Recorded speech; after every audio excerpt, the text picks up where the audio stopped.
Chapter 12 Baron, the harvest of ailments. Baron's dream. Yo. So here I am, just kicking it, basking in the glow of my social media influencer status. Yeah, I gave that subliminal thing a go, the one my mom cooked up with Arya, but yo, listen up. My boy Baron, right, he comes through with another vision in his sleep, bigger than anything before. Let me lay it down for you. Picture this, we're living in this future where Big Pharma is basically running the show, merged up with the government and all. Health ain't nothing but a side note to them. It's all about the cash flow, with a silent motto like, keep them sick, keep the profits thick. They're playing dirty, messing with animal organs to clean out toxins, screwing with the soil, and tweaking seeds so plants are soaking up all that bad stuff. Then, they flip the script, pushing veganism like it's the next big thing for the environment and ethics. Eating meat turns into this whole taboo, while fruits and veggies get put on this purity pedestal.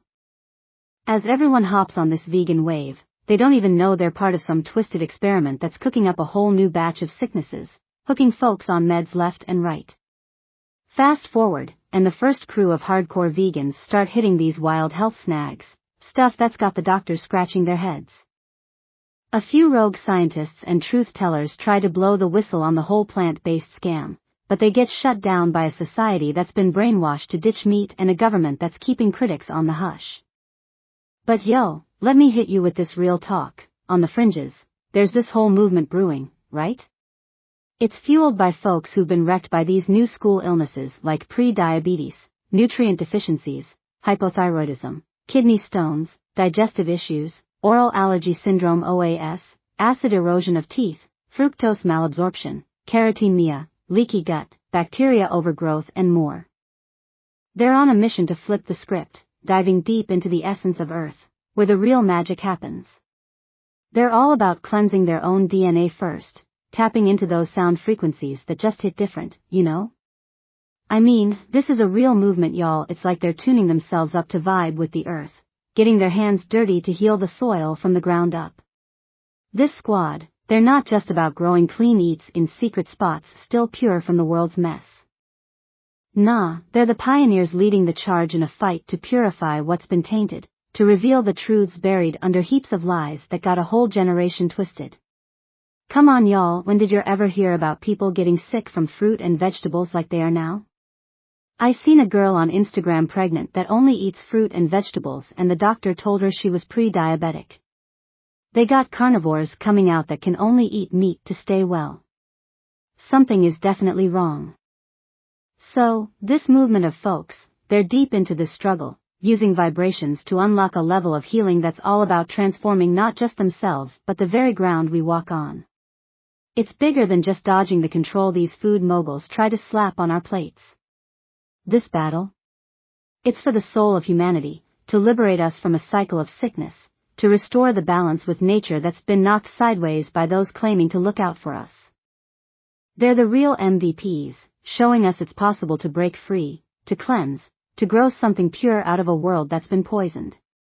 It's a call to arms for all of us, a reminder that healing starts within and spreads out, touching the soil, the air, everything. This is the revolution, and it's rooted in the earth itself, drawing on the power we all got inside to make a change, for real.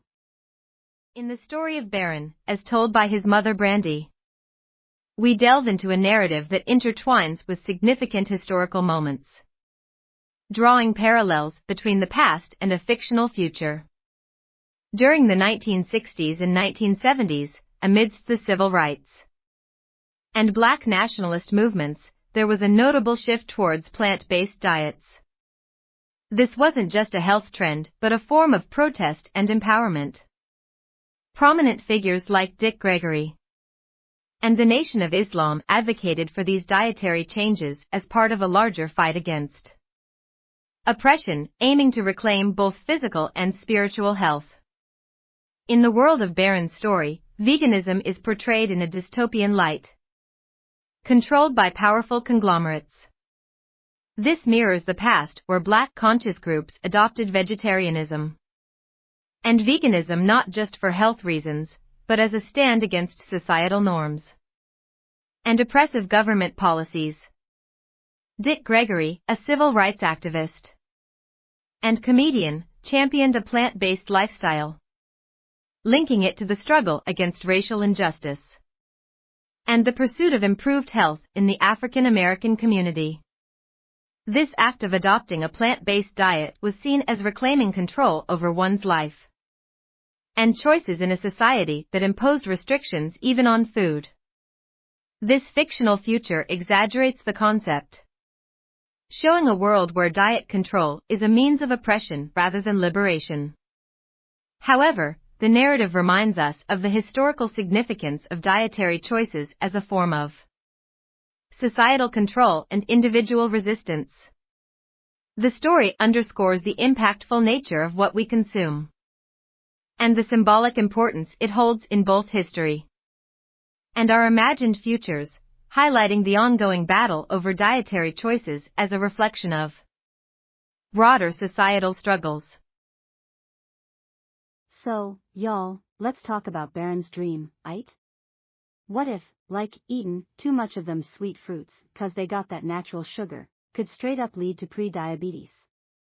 Gotta think about how we balance what we eat, you know? What if not gettin' enough of them important nutrients we usually get from meat and stuff means we could actually be missin' out, endin' up with nutrient deficiencies, 'cause we only munchin' on fruits and veggies? What if chowin' down on too many of them raw veggies that mess with your thyroid could actually make things worse, like hypothyroidism and all that? What if kidney stones start poppin' up more 'cause we goin' hard on foods packed with oxalates, making things real painful and serious, health-wise? What if all that fiber from eating raw all the time actually messes with our digestion, giving folks all sorts of belly troubles? What if oral allergy syndrome OAS ain't just some rare thing, but a lot of us start reacting bad to proteins in raw fruits and veggies, making us dodge fresh produce? What if our teeth start wearing down 'cause we always snackin' on fruits that got a lot of acid, messin' with our dental health for real? What if fructose malabsorption ain't just something a few people gotta deal with but a whole bunch of us, causing all kinds of stomach upset 'cause we eatin' too much stuff with fructose? What if keratemia, even though it ain't hittin' nobody, becomes something you see a lot 'cause folks are goin' overboard with foods rich in keratin, and it starts making us look different and feel some type of way, both health-wise and in society? Diving into these what ifs got me thinking hard about how complex our diets and health really are. Makes me feel like we gotta be smart about what we eat, finding that balance and really knowing the good and the possible bad sides of our food choices, you feel me? I'm wrapping up now, but I encourage you to read 1984. It's crucial to grasp the real nature of propaganda. My friends sometimes say my beliefs are just propaganda, but I ask them to think about why propaganda exists. It's powered by large groups of people. The major news outlets reach these large groups. People or ideas on the outskirts don't have enough influence to spread significant propaganda. About the book, 1984. 1984 is a novel by George Orwell, published in 1949. It presents a dystopian future where society is under the complete control of the government, referred to as Big Brother. The story follows Winston Smith, who works for the government and begins to question its oppressive rules and the reality it enforces. The novel explores themes of surveillance, government control, individual freedom, and the manipulation of truth. 1984 is often cited for its insights into the dangers of losing personal freedom and the consequences of living under a totalitarian regime that manipulates information and history for its own agenda. So you've stayed this long. Now let's introduce you to one of our current in-house work-from-home jobs. This position is a work-from-home job researcher and manager. Ever thought about the potential of your home office? Picture yourself as a work-from-home job researcher and manager, a role that combines the thrill of discovery with the satisfaction of team leadership. Imagine this. Your day begins when you want it to. You're in the driver's seat, seeking out the most promising remote work opportunities across the globe. You're not just finding jobs, you're finding careers, passions, life paths for individuals who, like you, value the freedom of working from home.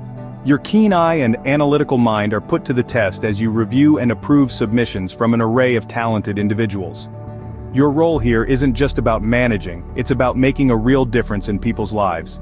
Picture the paycheck, $25 an hour, $1,000 a week, all for doing what you love from the comfort of your home. And what do you need to embark on this journey? No degree required. All you need are sharp research skills, an eye for detail, and the ability to lead and inspire a team. Think you've got what it takes? Then don't hesitate. There's no deadline, only the ticking clock of opportunity. Send your resume and a cover letter that tells us why you're the perfect fit to africate333@gmail.com. Work from home job researcher and manager. It's more than a job title, it's your passport to a rewarding, flexible, and dynamic career. So why wait? Your home office is ready, and so is your future. Apply today.